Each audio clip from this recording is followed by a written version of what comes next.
I still remember the first time I saw her. She was huddled in a corner, this tiny, scraggly thing shivering in the cold. Her ribs were pressing so hard against her fur, it was painful to look at. My heart just dropped.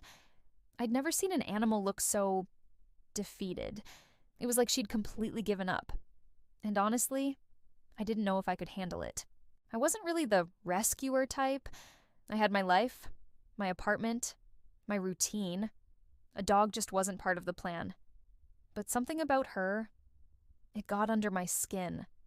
I crouched down, trying to keep my voice soft, like I'd read somewhere you're supposed to. "Hey, girl, it's okay." She didn't move. Her eyes were so wide, almost human, and I could see fear, but also a tiny spark of something else. Maybe hope. And I swear, I felt that spark too. It was enough to make me cross the alley, ignoring the smell, the trash, the shadows. I didn't have a leash. I didn't have a plan.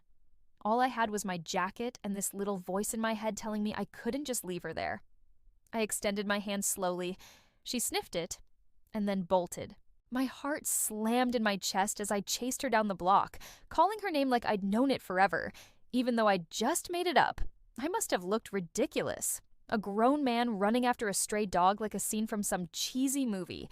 But when I finally cornered her near a dumpster, she flinched so hard I thought she might just break in too. So I froze.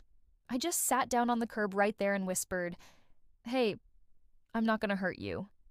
And somehow, that was it. She crawled into my lap, just like that. I felt her trembling, her tiny body shaking, and I wrapped her in my jacket. I held her like she was the most precious thing in the world, and maybe she was.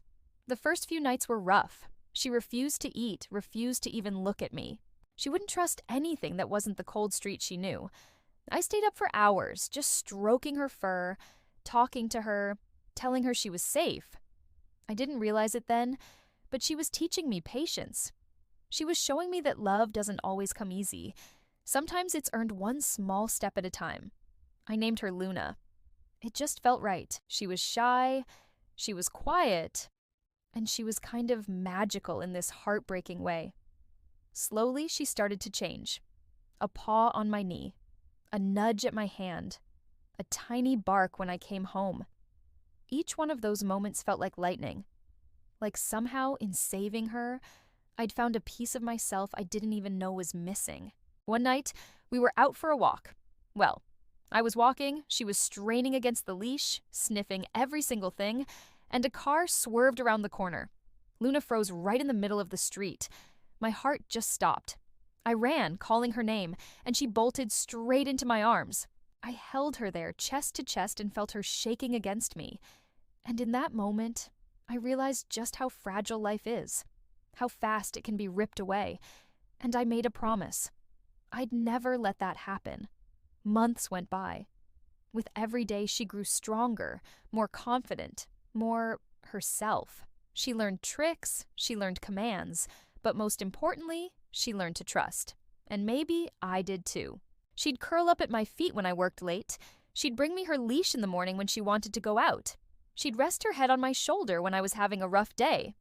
Then came the day I realized I wasn't just her human anymore. She was mine.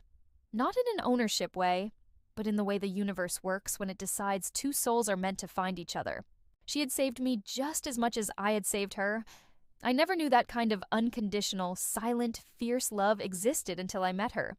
Years later, people see us walking together, her fur shiny, her tail wagging, her eyes bright, and they comment on how happy she looks. I just smile, knowing that once she was nothing but fear and shadows. But fear doesn't get to stick around forever. Love pushes it out. Patience pushes it out. Trust pushes it out. Sometimes, late at night, I still look at her and think about that alley, that first night, and I marvel at how something so small, so fragile, can teach you the biggest lessons about life, about forgiveness, about courage, about opening your heart even when it scares you. She's more than a dog. She's a reminder that no matter how abandoned, how broken, or how lost we feel, there's always hope. There's always someone or something waiting to help us find our way home. The truth is, I still don't know who rescued who that night. But I do know this. Luna didn't just save herself, she saved me too. And every day, as I watch her trot ahead on our walks, tail high and eyes bright, I thank whatever lucky twist of fate put her in that alley. Because some angels don't have wings, some have paws. Thanks for listening to our story. If you've ever had an animal change your life, I'd love to hear about it in the comments below. Don't forget to like this video and subscribe for more stories. We'll see you next time.